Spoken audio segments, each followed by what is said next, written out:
So in this question, we've been asked to draw a graph that meets the following requirements. And we start with the domain going from negative infinity to negative 5, and then from negative 5 to 0, and from 0 to infinity. So that means we have some kind of gaps at x equals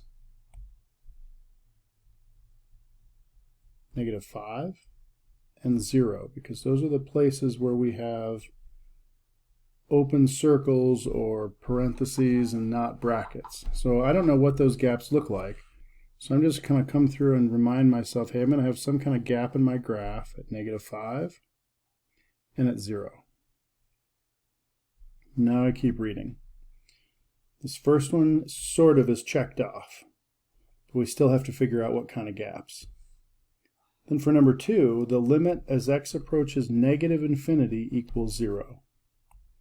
So I don't know how I'm approaching 0, but as I go to the left, I either go towards 0 from the positive side or towards 0 from the negative side. It's one of those two, and I'm not sure which.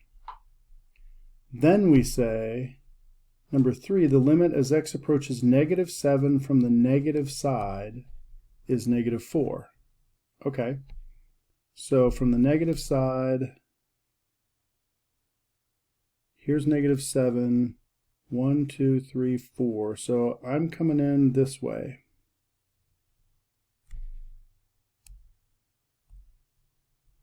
So it means it's got to be the blue one and not the red one, because I'm coming in to a negative 4. So I'll erase the red one. I can make that determination now.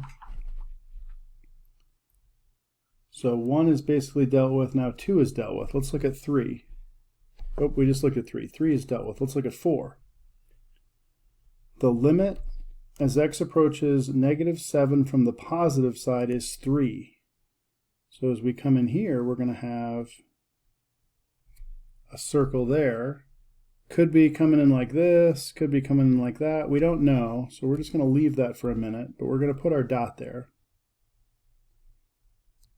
And now notice, there are only gaps in our domain at x equals negative 5 and x equals 0. So that means one of these circles has to be filled in. We're not sure which one, because it didn't tell me anything more. Oh, wait a minute. What does it say for number 5? F of negative 7 is 0. So as we look at 5, we've taken care of 4, we've taken care of 5. Since f of negative 7 is 0, there has to be a dot at negative 7, 0. Now let's keep going.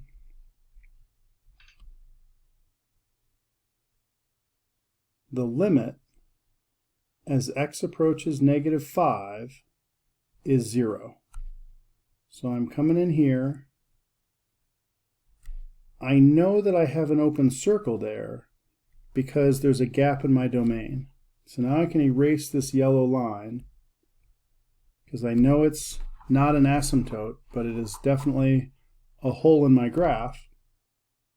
We know the limit is x approaches negative 5 is 0, so that means from the other side, I'm also coming into 0 from above or below. We don't know, so let's keep going.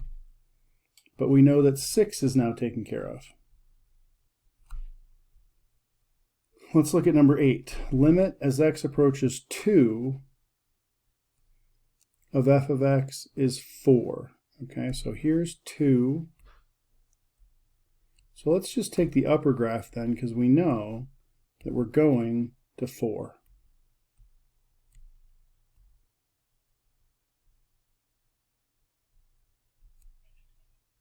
And since this is a two-sided limit, this means both from the positive and the negative side of 2, I'm approaching 4. So it's going to be something like this. Maybe it goes up. We're not sure. But we're going to leave those two possibilities there until we read further, but we know 8 is done.